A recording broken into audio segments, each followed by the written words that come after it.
Okay, hello, Professor Widdowson. Welcome back to the show. I appreciate you coming on to talk to us today. Thanks for having me on. Great, and I did have you on before. I think it was last year at some point. What we had spoken of, maybe just to give a recap, because not all of our audience members might be familiar with the history of it, but you had been instructing for some time at Mount Royal University, and basically they violated the principles of tenure, and you got removed from there. Can you kind of give a little background on what happened there? Yes, so I originally, up until 2020, was just asking questions about various what is considered to be woke areas, which is identity politics that has become totalitarian in the university. This was disliked by a whole bunch of people. And then with the George Floyd killing and Wendy Mesley's being kicked out of the CBC, or she wasn't fired, but she was pretty much removed from things for mentioning the title of Pierre Valier's book, White Niggers of America. I defended her, and then a mob went after me, about 40 professors. And because of Mount Royal's changing of its policies around social media, which it didn't let anyone know about, they basically used that change in policy to have me removed from Mount Royal University. Yeah, and I mean, it's to not even be able to speak to these things because, for example, I mean, the Wendy Mesley example you're speaking of is an interesting one because this is a very progressive person. This was a person who's been well established at the CBC for a long time, a long career, very much a progressive, certainly no indications of racism. But she mentioned a book by title, which has, yeah, it's an offensive word. I can't stand that word, but it's context. You're mentioning the title of a book in preparation for a show. And that was all it took to completely destroy a career that spanned decades because context doesn't matter anymore. Yeah, and the fact that no one defended her and the fact that I defended her and then got basically taken out for defending her just shows you the madness that is happening, especially at a university where referring to book titles is something that we have to do. And I myself have done research on Quebec nationalism and have used that book title. So what am I supposed to do? I'm not supposed to be referring to that book title. I just don't understand where all this is going. So that's the kind of self-censorship and fear that is permeating throughout universities that we need to push back on, push back hard right now before they start to put people in jail for putting forward ideas that are considered to be quote unquote incorrect. Well, that's it. And universities, I mean, they traditionally, they reformed. I mean, it was supposed to be a place where you're going to have critical discourse. You're going to have discussion. People don't have to agree. A professor might truly be haywire and offensive and off the rails. Oh, well, that's the way it goes. Debate it. Move on. Don't go to that professor's courses. But you've got to protect it. I mean, it was considered extreme for professors to talk about racial integration in schools in the United States back in the 40s and 50s. They were risking their careers by coming out in favor of it. Thankfully, there were protections so they could push for that, and we got better. But now we've got a groupthink mentality, and it's chilling any kind of discourse. Yes, and there's just a report that came out of the United States now. And they're finding that professors are censoring more now than they were during the McCarthy era. So things are really going off the rails. And it's not just Mount Royal University. You know, people might want to focus on that, but that's really not the situation. We have problems all across the country.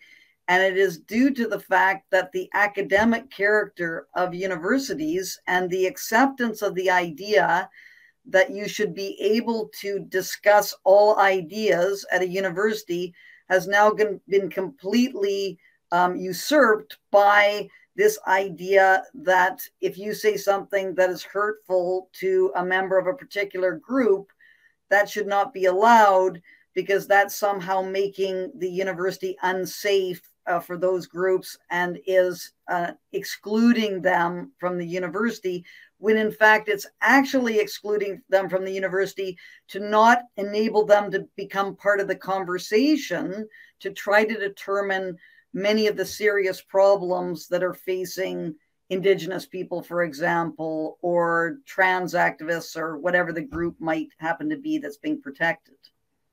Well, yeah. So getting to the more recent incident, you were invited by another professor, a professor of philosophy. Again, this is talking, about an area of academia where you should be expanding thought and discussing things. You were there, invited to speak, and word got out of it, and a haywire mob essentially shut you down. Yeah, that was quite a shocker. I'm used to these incidents happening, and often they're quite comical. And then to have to step out of the elevator and to see this large public space just filled to the rafters with hundreds of people brandishing signs, saying, no place for hate or racism, free speech is not hate speech, all these sorts of things. Which, okay, students like to blow off steam. We understand that it's often a big part of universities, but that's not really the problem. It's not really the students that I think are the problem here.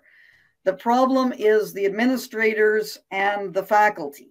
There are serious problems now with the faculty not thinking that ideas can be discussed. A number of professors at the University of Lethbridge actively supported the students. The history professor held a talk at the exact same time that my talk was going to be given right from the beginning. And as well, the faculty association. That is something that people should really take an interest in, because it's the faculty associations that defend professors' academic freedom and freedom of expression. This faculty association, which is just horrendous, the University of Lethbridge Faculty Association, expressed concern about hurtful speech on my part and the need to protect students and faculty from my speech. We are going to pursue this faculty association, and we are going to file a grievance that Paul Viminitz's academic freedom was violated by the University of Lethbridge. That faculty association should be taking forward that grievance and fighting hard against the university. But of course, they're very unlikely to do so, because they are actually responsible for the terrible situation that exists at the University of Lethbridge. Well, and of all associations, you think an association of academia would understand the dangers of appeasing a mob. Throwing one to the mob, and it's like the old statement of appeasement. Eventually, they're going to come for you. I mean, your own freedoms. You're going to say something. You're going to study something that some group or individual or such is going to say is offensive. I don't want to hear it, and you're going to be thrown under the bus. And you set the precedent to allow that to happen. Like the danger of this is immense. And what is the point of a faculty association if they won't stand up for faculty? Well, they stand up for some faculty, the faculty whose views they agree with, and they don't stand up for faculty whose views they don't agree with. And this is totally goes against the duty of fair representation. It's a massive failure of the labor relations framework in Alberta. And this has really got to be one of the major targets right now, and trying to get the faculty associations to actually uphold their duty of fair representation and defend all faculty members and accept the idea that it's important to discuss ideas, even if some people get upset by hearing those ideas, because it's not just about freedom of expression. Everyone thinks about freedom of expression and your ability to speak your mind. It's also about the ability of people to hear. So people at a university should be able to hear different views, evaluate those views, and determine whether those views have merit or not. They shouldn't have a group of activists making a predetermined decision about what ideas can and cannot be heard. And that is a huge problem now in all universities across the country. Yeah, and the other element you mentioned was the faculty and the cowardice on their part. And we've seen that happen in a lot of universities in Canada, as well as in Europe. We've seen it in the United States. When there's protests, they always use the safety card. Oh, we're not doing it to shut down speech, but it just seems like things might not be safe, even for the speaker, so we'll do it on your behalf. Even if the speaker says, I'm fine. Oh, no, we better stop. It's it's cowardice on their part. Though, I mean, some of those mobs are pretty aggressive. but I mean, that shouldn't be tolerated. Capitulating to threats of violence isn't the way to deal with it. Then up security if that's the case, or limit admission for people coming to these events. But faculty just much prefers to shut the event down altogether. Well, that was the funny thing about the University of Lethbridge, because I've been involved at talks at places like Wilfrid Laurier University, where there actually was kind of threats that were being made. And so they blew that up into, oh, well, we've got to have all this huge security fencing and all these sorts of things. But at the case of the University of Lethbridge, it was made very clear by the protesters that they were going to be nonviolent. So that wasn't even part of the calculus that happened with respect to the president canceling the talk. He explicitly stated that the talk was being canceled not because of physical safety concerns, but because of psychological safety concerns. And the fact that certain students felt that they would be harmed by hearing words with which they disagreed. And this did a huge for the president. And then not only that, not only did the president cancel the talk, after I tried to go to the university and make a speech in a public place, just because I wanted to push back against being, not being allowed to come on campus to give a talk. I didn't want to not be allowed to go there. Then there's this huge crowd that shouted me down. What does the president do? He sends out a message the next day congratulating the students and faculty members for what they did. What kind of message does that send from an academic leader, a supposed academic leader, who is having that attitude that it is acceptable for people for a small group, a relatively small group of activists, because there were people there who wanted to listen to me speak, for them to be able to have that power to shut down views with which they disagree. It's just completely shocking.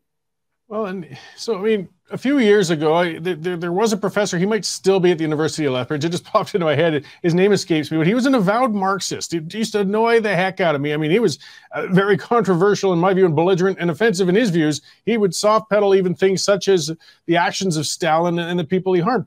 And I couldn't stand that. But it never occurred to me for a second that he should be fired or shut down or kicked out of the university. It's just that we should debate this man and lay out why his views are wrong and odious. But the mindset has changed now.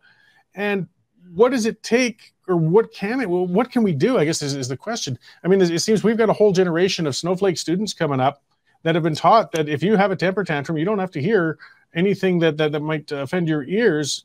Can we change this tide now, though? It's going to be very difficult. And it's kind of funny because I actually am a socialist myself. I'm not.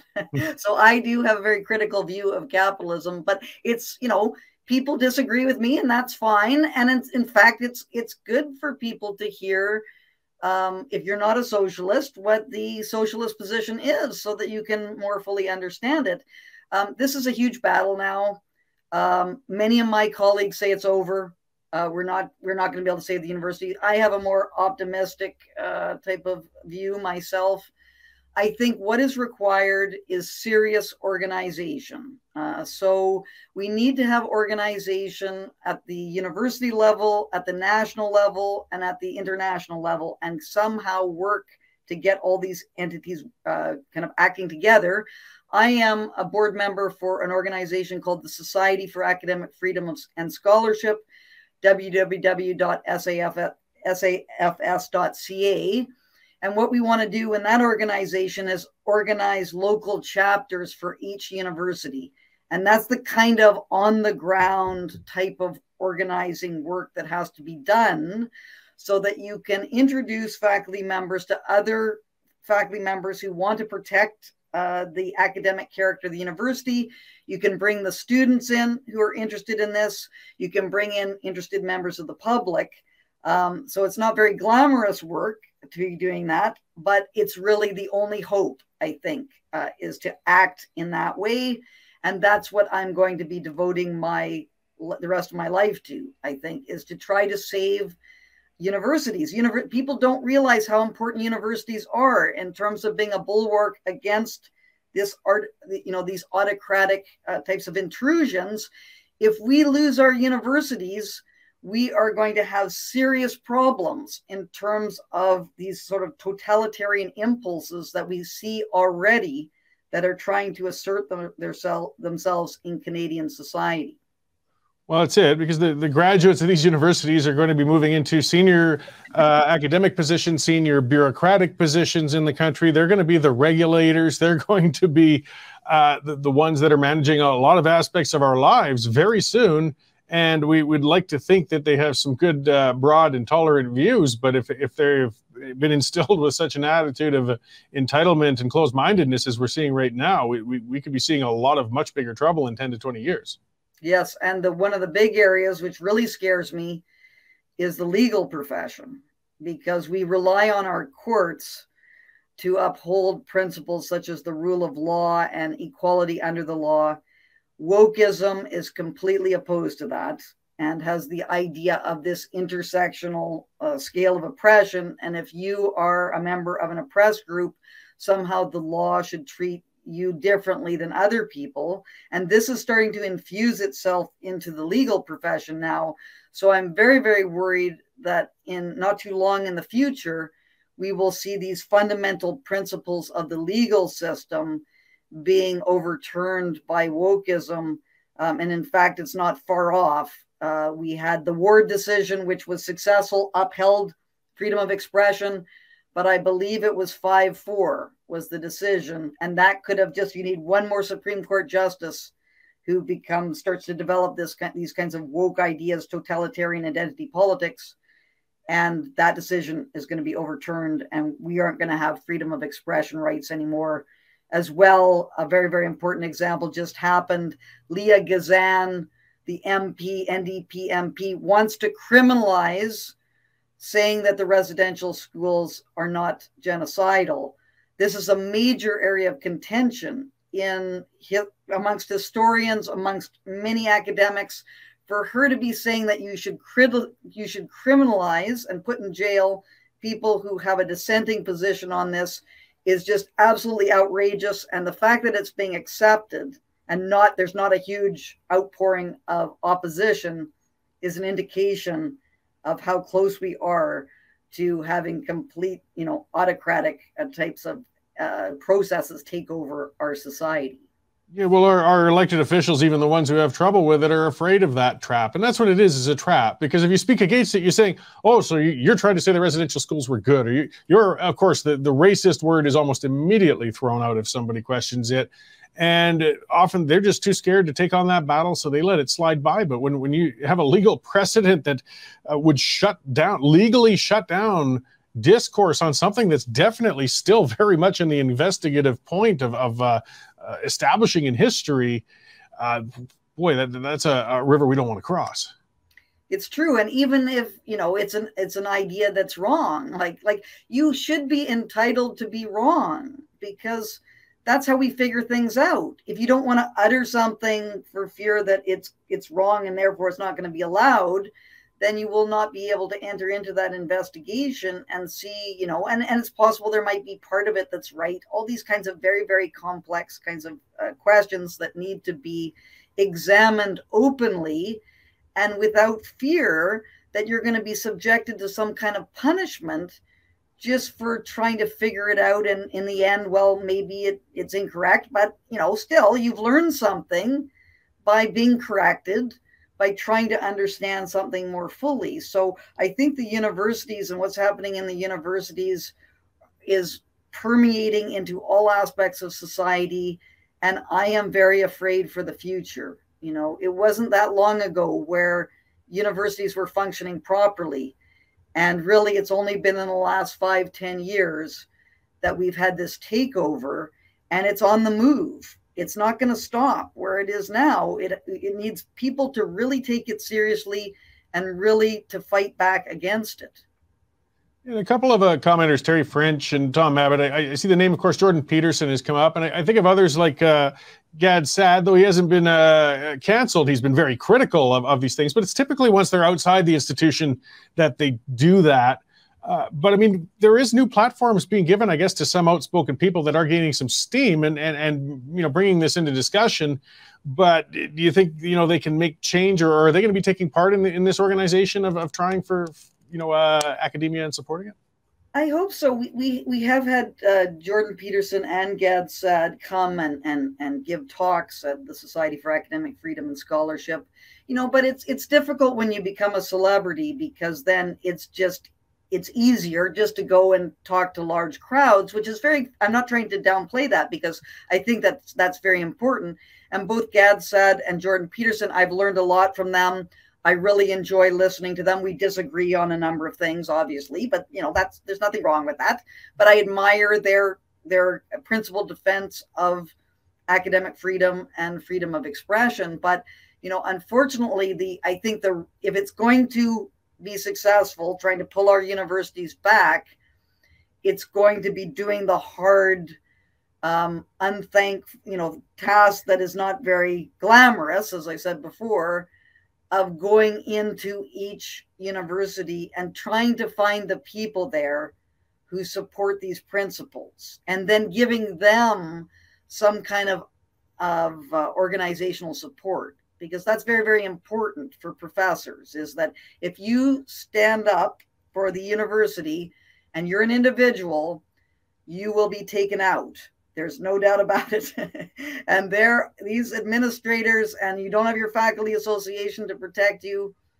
So you need organization. You need serious help with, supporting you, giving you the resources that you need to fight back against it.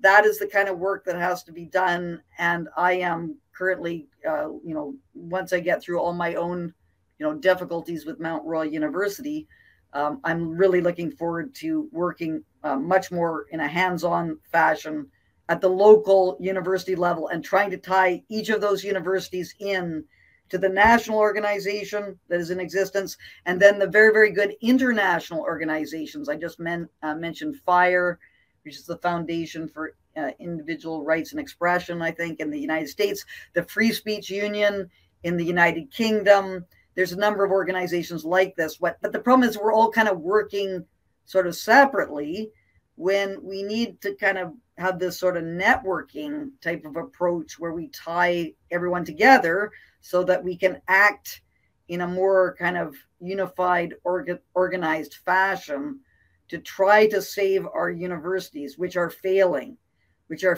terribly. And anyone who doesn't think there's a problem is not paying attention to what's happening in universities. My case is very, very important. It's going through arbitration May, June, and I believe November and December of this year. And hopefully that case, and with my reinstatement, I'm fighting hard for reinstatement back into Mount Royal University. And if I'm not reinstated, universities are over, because I have done nothing wrong, and it's just a complete abuse of power by Mount Royal University, which has allowed this to happen. Well, I certainly do hope that your challenge against Mount Royal is successful, and I really want your group to take off. I'll point people as well. You wrote a great extended piece in c2cjournal.ca. It's called Into Wokeism's Raging Maw. And for looking that up, guys, it's letter C, number 2, letter C. It makes it hard to Google it sometimes, journal.ca. But look it up. It's well worth a read, and you'll get a lot more background on what's going on with Professor Widdowson. And before I let you go, where else can people find information then on what you're working on? Yes, so there's a website that's been developed about my case. It's called www.wokeacademy.info. There's an area there about my firing, which has, I believe it's 16 episodes about what went on there. As well, there's information that's posted onto the blog that's happened there. And I do a lot of posting now on my Facebook page as well. So there's a lot of information that I post on a daily basis on my Facebook page, which gives people a lot of information. Great. Well, thank you again for coming on to talk to us today, and for keeping up the fight rather than just kind of giving up and going into retirement like so many do. I can understand the temptation for it. So I hope we can talk again soon, and perhaps be talking about a success on one level or another. Thank you very much. Great. Thank you. Without the CSSA, our gun rights would have been taken long ago. These guys are on the front lines helping to draft smart and intelligent firearms regulations and legislation in Canada. and more importantly, educating the public about how we keep guns out of the hands of the wrong people. To become a member, it's absolutely worth every penny. You can become a Western Standard member for just $10 a month or $99 a year for unlimited access.